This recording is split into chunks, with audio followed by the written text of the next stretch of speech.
Assalamualaikum warahmatullahi wabarakatuh. Salam Ramadan, salam sehat, salam sejahtera, salam satu Indonesia dan Sampurasun.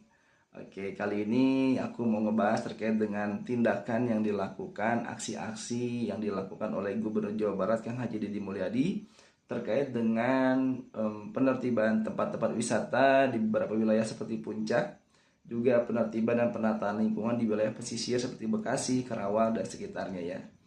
Kalau ditinjau dari keilmuan tentang pembangunan berkelanjutan, saya sangat setuju apa yang beliau lakukan. Saya tidak bicara politik ya, karena apa yang beliau lakukan ini adalah berbicara tentang etika, bagaimana modal utama menjamin keberlanjutan masa depan bangsa kita adalah menata lingkungannya sebagaimana mestinya, sebagai modal dasar pembangunan regenerasi masa depan kita yang lebih baik.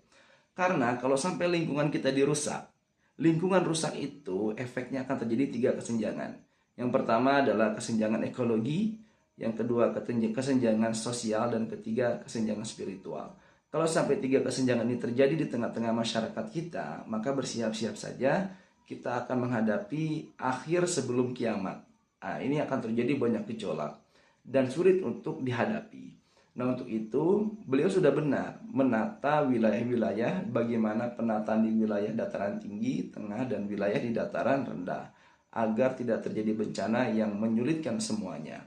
Jadi tidak berbicara bagaimana etika antroposentris, bagaimana menata alam hanya untuk kepentingan manusia belaka, tapi berbicara tentang ekosentris, bagaimana manusia memanfaatkan alam dan tetap menjaga hak-hak alam sebagaimana mestinya.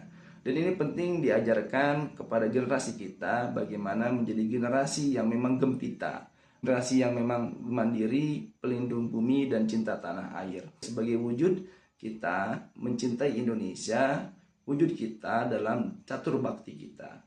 Catur bakti ini adalah bagaimana kita membaktikan diri kita kepada Sang Maha Pencipta. Yang kedua, membaktikan diri kita untuk diri sendiri sebagai hamba Tuhan, hamba Allah yang beriman, membaktikan diri kepada sesama, dan membaktikan diri kepada alam dan lingkungannya sehingga terjadi harmoni. Oke teman-teman, itu yang bisa kita sampaikan. Semangat terus kepada Kang Haji Deddy Mulyadi untuk tetap melakukan aksi-aksi lingkungan dan juga aksi-aksi Sustainable Development Goals yang nyata sebagai seorang pemimpin di Jawa Barat. Assalamualaikum warahmatullahi wabarakatuh.